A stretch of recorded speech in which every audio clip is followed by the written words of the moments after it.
हैं, क्योंकि आज ही 17 में जो कि बाहुबली में जिस तरह से आपका ऑडियो आया है एनिमेटेड, बहुत ही बड़ी उपलब्धि हम इसे मानते हैं आपके करियर में, आपके ग्राफ में। आप बताइए कि कैसे देखते हैं आप, क्या कुछ कहना चाहेंगे इसके बारे में?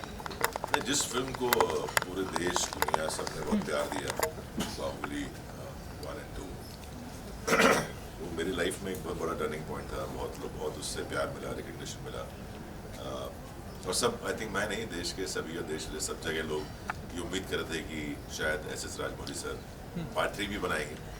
तो वो तो नहीं हुआ, बट उनकी एक सोच जो आई थिंक कहीं ना कहीं एक ओरिजिनल जब उन्होंने कहानी लिखी होगी उसके अंदर बहुत सब प्लॉट्स होते हैं, उनमें से कहीं एक सब प्लॉट होगा जो क्राउन ऑफ ब्लड है, वो शरद देवराजन और जीवन ने उनके साथ मिलकर उसे एक एज एनिमेशन सीरीज करने का फैसला लिया, और गौरव बनर्जी जो डिज्नी प्लस हॉटस्टार के हेड है उनके साथ मिलकर उन्होंने एक बहुत बड़ा कदम है, बिकॉज इतनी बड़ी लाइबिलिटी और इतनी बड़ी फ्रेंचाइज को वापस शुरू करना, वापस एक अलग तरीके से पेश करना बहुत बड़ा टास्क था। तो मुझे मौका दिया कि वापस मैं इस प्रोजेक्ट से जुड़ सकूं, तो मेरे लिए बहुत खुशी का मौका है, बहुत बड़ा मौका है कि Baahubali crown of blood animation जो आज से शुरू हुआ है, मुझे उम्मीद है आप सब लोगों को बहुत पसंद आएगा। दोबारा बाहुबली प्ले करने का मौका मिल रहा है, जितना प्यार जितना मिला है मुझे मेरी आवाज़ को, उम्मीद करता हूँ कि उससे कहीं ज़्यादा कहीं और ये कहानी अलग है, कहानी नहीं है। और इस बार मुझे पूरा एक लिबर्टी मिली है कि जो जिस तरीके से मैं इस किरदार को पेश कर सकता हूँ। तो एक बहुत बड़ा ऐतिहासिक पल है हम सबके लिए कि एक वो फिल्म जो सबको बहुत प्यारी है वापस एक बार पर्दे पे।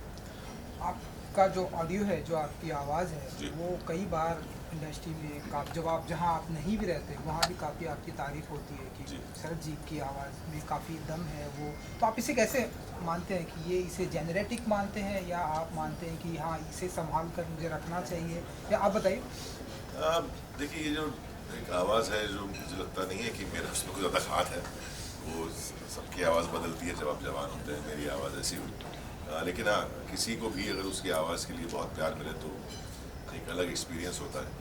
और मैं बहुत शुक्रगुजार हूँ सबका जिन्होंने मेरी आवाज़ को हिंदुस्तान की इतनी आवाज़ों में से इतना प्यार दिया, इतना पसंद किया। कहीं ना कहीं एक रिस्पॉन्सिबिलिटी भी बनती है कि जिस आवाज़ से सबको प्यार है उसे बचा के रखूँ, कोशिश करता हूँ। बट मैं बहुत ही मिट्टी से जुड़ा इंसान हूँ, बहुत ही छोटे शहर से आया हूँ, तो आदतें मेरी वैसी हैं, तो मैं ज़्यादा कुछ ख्याल रखता नहीं हूँ। बट हाँ, ये है कि और अच्छा काम करूँगा और अच्छी चीज़ें करूँगा शायद।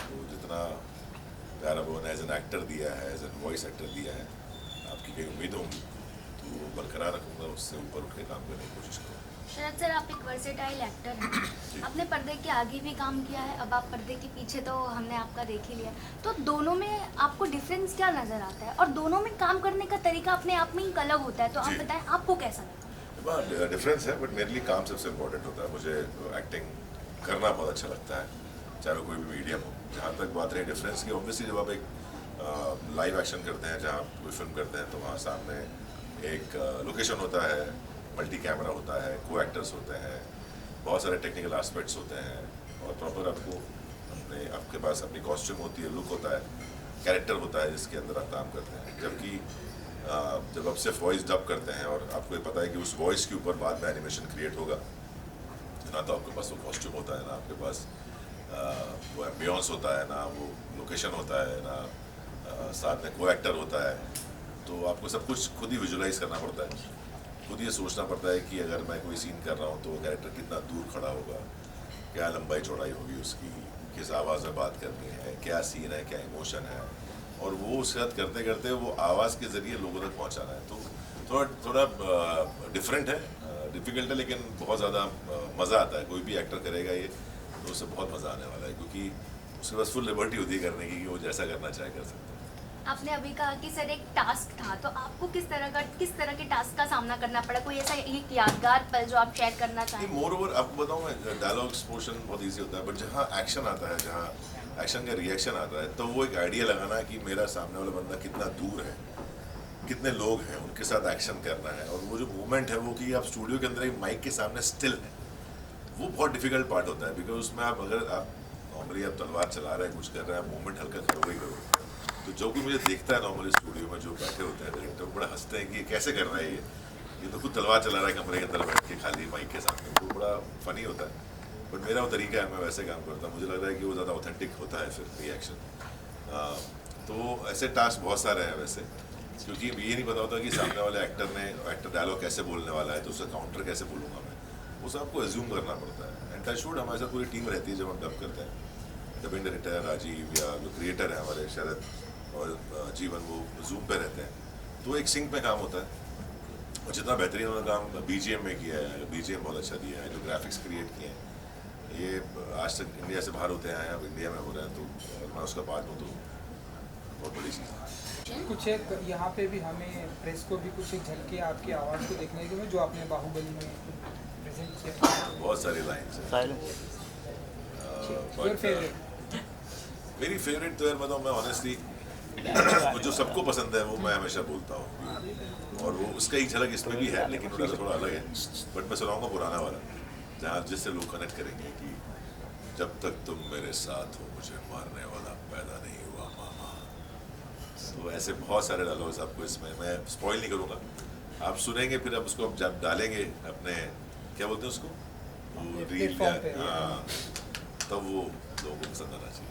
लास्टली कि हनुमान में भी आप जी। आपका ऑडियो आ रहा है, आपकी आवाज़ आ रही है, तो उसके बारे में कुछ कहना पहले से ही है वो, आई थिंक हम 4th सीज़न या जो भी सीज़न का नाम देंगे, बट अगला सीज़न अगले महीने आने वाला है, और बड़ा एक्साइटेड हूँ मैं। और जितना प्यार द लेजेंड ऑफ हनुमान को दिया है पिछले 3 सालों में, तो कमाल भी तो कहानी हम सबसे जुड़ी हुई है, हम सब जानते हैं, और उसको जिस तरह से 3D एनिमेशन में प्रेजेंट किया है, the same team graphic India और डिज्नी प्लस हॉटस्टार ने, वो कमाल है। ऐसे ग्राफिक्स पहले देखे नहीं लोगों ने, और बहुत बढ़िया क्रिएशन है, और इतनी डेप्थ में है वो कहानी कि मुझे भी करने में बहुत मज़ा आता है। बिकॉज अगर मैं उसमें रावण के कैरेक्टर डब करता हूँ, तो रावण के कितने पहलू हैं उनके बारे में मुझे भी जानने को मिल रहा है, और मैं चाहता हूँ कि देश का हर बच्चा ये शो देखे, वो समझे श्री राम के बारे में, हनुमान जी के बारे में। तो कहीं ना कहीं ये सिर्फ हम लोग ही नहीं, बच्चों के लिए भी बहुत important show. Super, thank you. ना कुछ विजुअल करना है? पानी नहीं पी के जाइएगा, नहीं, ये कुछ विजुअल करेंगे उसके बाद। ये क्या होता है? ये थोड़ा आपका फेवरेट मैं कैसा दिख रहा है? क्या पहनना है? मैंने क्या पहना? क्या कपड़े पहना पहने। है? अरे आपने खुद स्टाइल किया है फिर?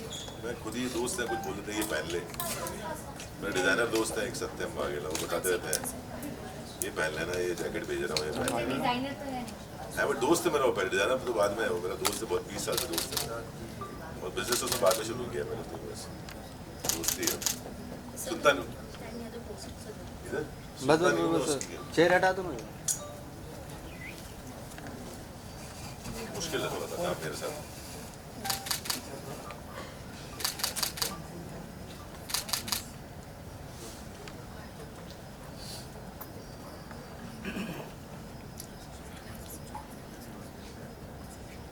चलो, थैंक यू। थैंक यू, धन्यवाद। आप लोग चाय पी के जाना।